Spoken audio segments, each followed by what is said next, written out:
Halo semuanya, perkenalkan nama saya Haidar Al-Fatih dari Prodi Arsitektur Fakultas Teknik Universitas 17 Agustus 1945. Di sini saya akan menerangkan sedikit tentang analisis kinerja bangunan objek studi menggunakan pendekatan bangunan hijau pada poin kenyamanan penghawaan. Yang pertama yaitu apa sih kenyamanan penghawaan? Kenyamanan penghawaan adalah kondisi di mana seorang merasa puas dengan suhu dan kelembapan lingkungan tanpa perlu menyesuaikan fisik. Ini krusial untuk produktivitas, kesehatan, dan efisiensi energi. Didukung oleh faktor seperti suhu udara, kecepatan angin, kelembapan, serta ventilasi yang efektif. Untuk standar-standar yang digunakan yaitu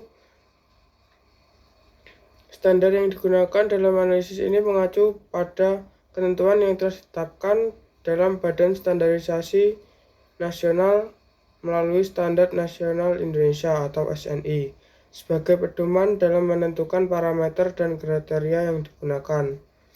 Untuk tabel-tabel di bawah ini yaitu suhu udara standarnya ada di 24 sampai 27 derajat Celcius.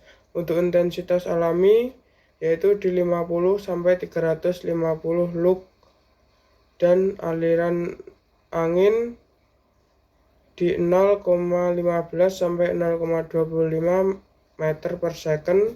Untuk kelembapan udara di 40 sampai 50%. Untuk objek studi yang saya gunakan yaitu Gedung Fakultas Kedokteran Untak Surabaya. Analisis ini dilakukan pada gedung tersebut sebagai objek studi bangunan existing dengan cakupan evaluasi pada seluruh area bangunan secara umum. Kajian difokuskan pada aspek kenyamanan penghawaan berdasarkan bangunan-bangunan terhadap pengguna serta performa bangunan dalam merespon kondisi iklim tropis Surabaya. Dalam proses analisis kenyamanan penghawaan Gedung Fakultas Kedokteran Untak Surabaya, rating tool GBCI atau Green Building Council Indonesia digunakan sebagai acuan utama dalam menentukan parameter, indikator, dan standar penilaian kenyamanan penghawaan. Penggunaan rating tool ini bertujuan untuk memastikan dalam proses evaluasi tropis Indonesia serta sesuai dengan prinsip kenyamanan dan kesehatan pengguna bangunan. Melalui acuan rating tool GBCI, analisis difokuskan pada aspek yang berkaitan dengan kualitas lingkungan dalam ruangan dan performa penghawaan bangunan, sehingga hasil evaluasi dapat digunakan untuk mengidentifikasi tingkat kenyamanan penghawaan bangunan existing serta menentukan strategi peningkatan performa secara lebih terukur dan sistematis. Untuk poin yang pertama yaitu ada ASD nomor 3 yaitu Site Landscaping. Pada intinya analisis ini mengacu pada orientasi bangunan dan material yang digunakan sehingga memiliki hubungan kuat terhadap udara yang masuk dan suhu bangunan. Berikut adalah analisisnya yaitu pada objek ini sudah terdapat area bebas dari bangunan lebih dari 30%, namun masih kurang terisi vegetasi yang cukup untuk mendinginkan udara masuk ke dalam bangunan.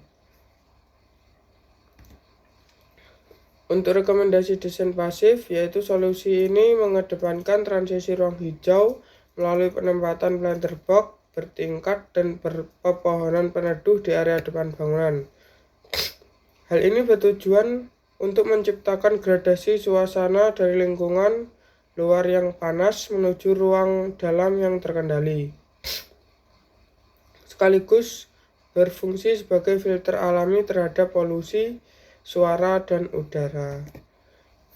Untuk yang selanjutnya yaitu ada Poin IHC nomor 1 atau udara air introduction.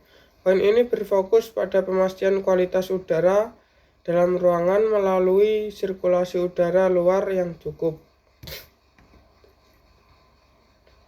Untuk indikator masalah, gedung ini sulit memenuhi kriteria IHC nomor 1 secara pasif karena jendela mati menghalangi keluarnya udara segar dari dalam.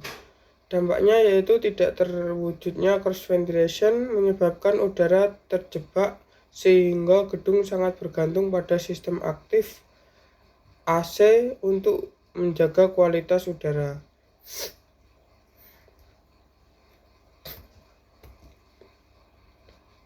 Ini ada rekomendasi desain pasifnya, yaitu strategi desain pasif diterapkan melalui penggunaan sistem cross ventilation untuk meningkatkan aliran udara alami di dalam bangunan, didukung oleh bukaan jendela yang lebar guna maksimalkan masuknya udara segar dan pencahayaan alami. Selain itu, penanaman vegetasi berfungsi sebagai elemen peneduh yang membantu menurunkan suhu lingkungan sekitar bangunan sehingga dapat mengurangi beban panas yang diterima bangunan. Nah, solusi dari ventilasi bangunan sisi timur kaca mati menggantinya dengan ventilasi bangunan menjadi kaca hidup seperti pada bagian barat sehingga menciptakan cross ventilation.